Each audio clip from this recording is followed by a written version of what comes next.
আহা, পেটটা খুব ক্ষুধা লাগছে, কিছু একটা করতে হবে।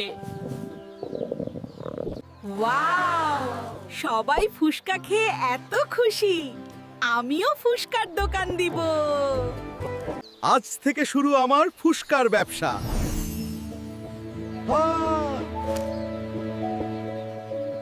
এক প্লেট ফুসকা দিবেন? এই নিন স্পেশাল মিয়া ফুসকা।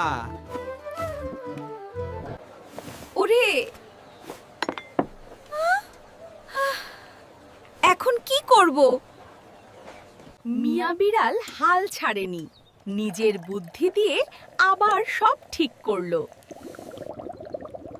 মিয়া বিড়ালের ফুসকা এতই মজাদার ছিল যে পুরো এলাকায় বিখ্যাত হয়ে গেল। পরিশ্রম করলে সাফল্য আসবেই।